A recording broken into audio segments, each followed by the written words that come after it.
13-month-old little boy, Noah, and this deployment it's going to be a little difficult this time around. We've done deployments before, but this deployment is going to be different because we have Noah now.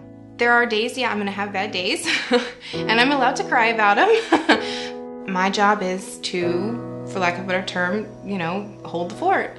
And I think that sometimes I just want them to know that we are strong. We really cherish our family. I think sometimes people might think it's easy for us, but it's not. We do it because we have to. We love, I look at it, I love my husband more than I hate being away from him. After Joy was saved, we fell in love with our church family, and we really have grown so much, and we're both serving, and we both just have such a desire to serve and live for God now, and our church has been the biggest support system. I mean, we had 5 guys from church come over here the other day to help drywall and help do the bathroom and get all these things together, and we just couldn't have asked for a better family. I came from a military home. My dad was in the Army. Traveled my whole life. I became a civilian for about 2 years in college.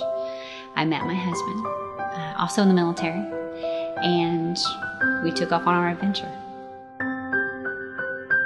Challenges come in the military life. Not knowing when the orders are going to come, when you're going to have to actually move, when deployments come, when just regular duty calls, even in the middle of the night. I think any military wife, when they sign up to join the military and you become a bride and you accept that proposal, you are signing on as well. Even though you're not on those deployments, you're still serving. You learn to have great friends, and most of all, God. No matter where we've been, our church home, it's been our family because we're not near our family. So Sunday school teachers are important to our children. Pastors are important for the talks when you feel like you're going to fall apart. Even the women in the church are important. You need that connection. You need those friendships.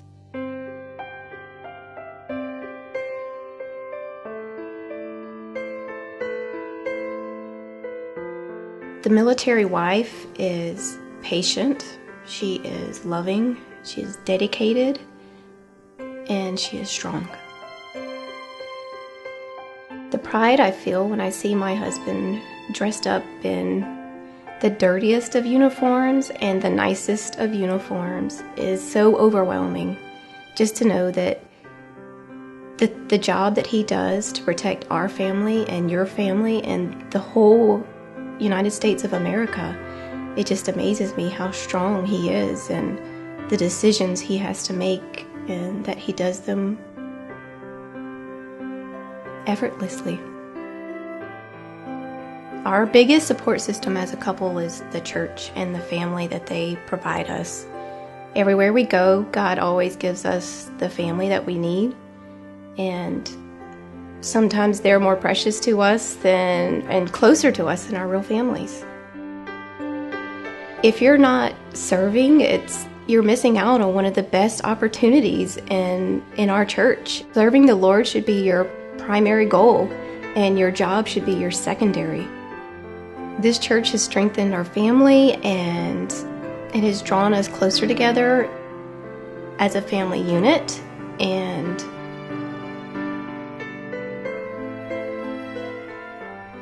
this church is precious to us, and we love them.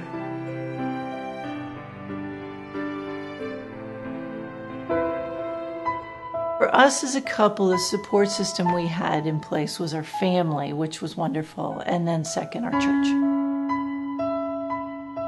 I believed in the service, and I believed in John's ability to serve the Lord there.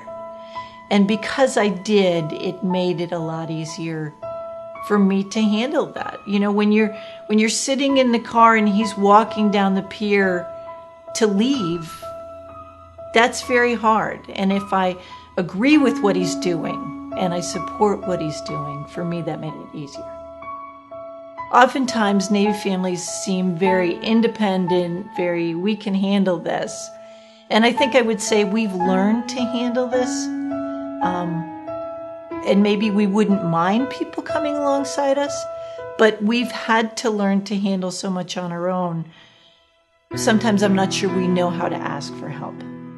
I think the first thing that I would tell Navy wives, and I do tell Navy wives often, is that God is bigger than the Navy. The Navy will not send you somewhere that God won't allow and that He won't equip you for. I mean, the Lord wants us to be a couple that is strong and that works together and functions as one. And the Lord really kind of showed me that He will teach us to grow as one even when we're apart. Do I wish John had taken another career or a different path? No, I have never wished that John was not in the Navy. John and I were really interested in showing the people that we were around what a Christian couple looked like, what a couple who chose to serve the Lord acted like. Because I think Navy families need to see that. They live a difficult life. So I have never wished for anything different.